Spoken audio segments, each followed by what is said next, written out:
Hey YouTube, welcome back to the channel.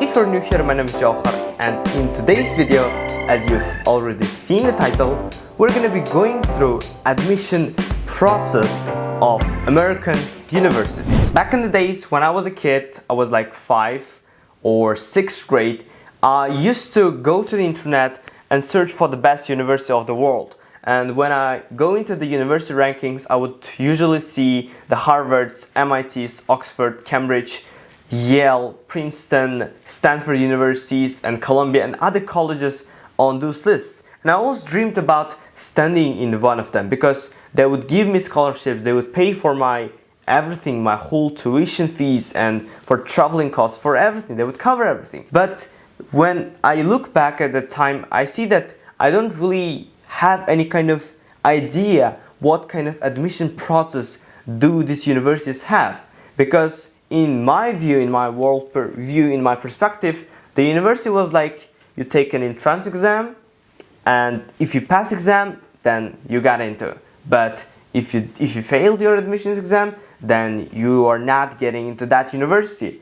But the US system is completely different than any other system in the world, and that's why I think that this video is going to be very beneficial for you if you're watching us outside of the US in any part of the world. Basically, when we look at the US admission system, they often use the term holistic review. It's basically a type of admission system in which you are not evaluated only on your grades or any kind of admissions exams. So there are other factors like your extracurriculars, your honors, your personal essays that take part in the process of admissions. There are 3 types of things that universities are looking for.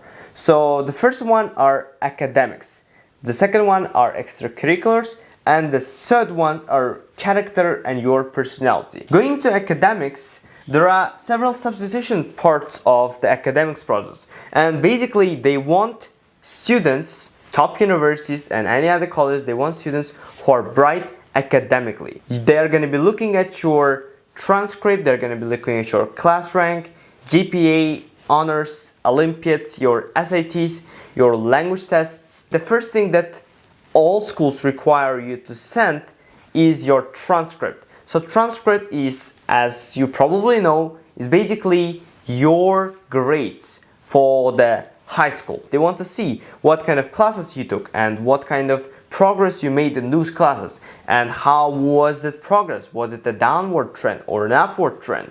And based on that, I think they are going to do some kind of evaluation of your character and how well you can perform in class. So from transcript, they've got other things like class rank and GPA. GPA is basically a converted version of your grades. For example, in Uzbekistan, we don't have GPA and we don't calculate it. So that's why you are not required to calculate your GPA if your school doesn't offer, because they will calculate it anyways themselves.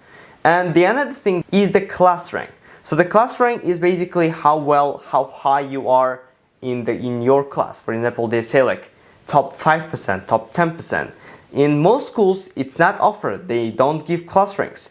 So if your school doesn't offer class ranks, then you don't have to report it. The other things that the colleges are going to be looking at are honors and Olympiads. So they would ask for, if you've participated in any kind of Olympiads, they would ask for your place. And if you've got a good chance and won several Olympiads, like it can be regional Olympiads, it can be district Olympiads, it can be national or international Olympiads, and if you think that they are really kind of represent you and they are kind of prestigious, you can put them on your application. For example, honors doesn't consist of only diplomas and certificates you received. For example, it can be a title. For example, the smartest student of the year or the best volunteer of the year. So there are different kind of honors that you can earn. For example, getting into summer programs of other universities and that are actually selective. So they've got like acceptance rates like 50 or 40 or 30%. So these kind of things count into honors. And this is the thing that they require. It's kind of a portfolio. So in your portfolio, you write up your achievements. It's almost the same. Another thing is that they ask for standardized tests, and mainly these are if you're coming from a country where English is not your native language and it's not the primary language of education, then you should take probably language exams such as IELTS, TOEFL, or there are things like Duolingo and other tests. So they require those kind of language tests to see how proficient you are in English. Another test that is very essential is SAT. So SAT is basically what it stands for is Scholastic Aptitude Test. So it basically measures how well you are prepared for colleges. So basically, of course, there are debates like whether SATs are evil and whether they actually evaluate, but universities need some kind of standard to evaluate all of their students. So that's why most of them kind of require,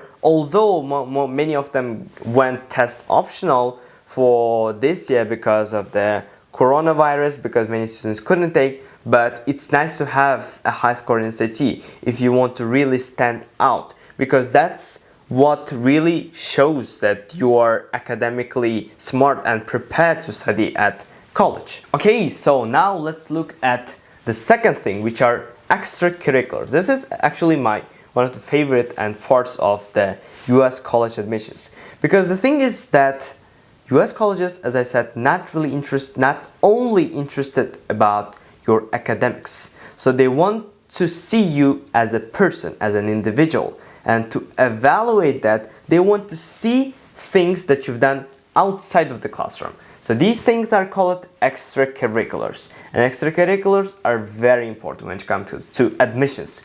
If you've got strong extracurriculars, strong academic profile, and you've got pretty good essays, you've got a high chance of getting into Ivies and those top universities. So what are the extracurriculars?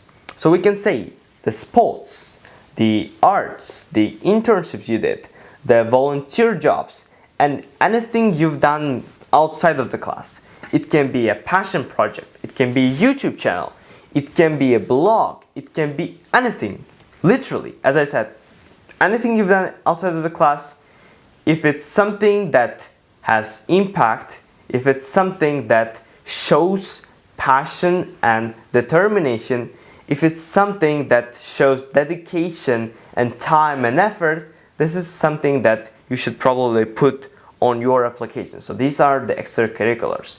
So if you are watching us and if you're just like 12 years old or 13 years old, if you're still young and want to study at US universities, be prepared and build up those extracurriculars, because the best extracurriculars are the ones that show commitment over a long period of time. If you're doing extracurriculars just like 2 or 3 months before application deadline, then it's not gonna really look cool, or how can I say it, really good, because they might seem like he's doing this extracurriculars only because he wants to get into university, not because it is his passion. But if you've done these extracurriculars from your young age and you've been doing some progress and you've been getting some kind of milestones, you've been winning awards, then it's all plus. It's just great for your application. The third thing that they look at are your character and personality, and how they see your character and personality. They evaluate you through your essays. And depending on how well you've written your essays and what you've written in your essays, they will evaluate your character. They will see what kind of traits they have, because all of the universities kind of have their own standard traits that they want from the students of their school. For example, they can want to have hardworking students, the students who are brave, the students who are resilient, students who push themselves forward, the students who are gonna be academically and anything kind of be successful in their future. They want students who are going to really make an impact on this world. That's why I think that it is important to do some kind of reflection and self-evaluation, because in essays you write about yourself and you want to show yourself the part of yourself that you haven't shown in your academics, in your extracurriculars, or any part of your applications. because essays are really the things that make you stand out, because all of them are unique. And if they love their essays, then they will love you. Well, the main message that I want you to get from this video is that start your preparation for college early.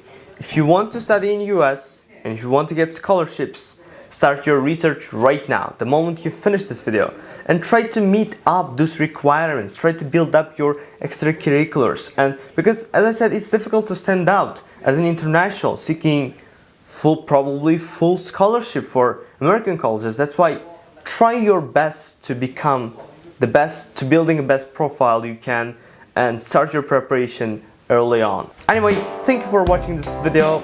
That's all for now. Don't forget to subscribe to this channel. I really would ask you to do it because it shows your support, it shows your commitment. And whenever I say those numbers, they are just numbers, but they show your love and your passion for the content I'm making, and it really makes me and motivates me to make more content.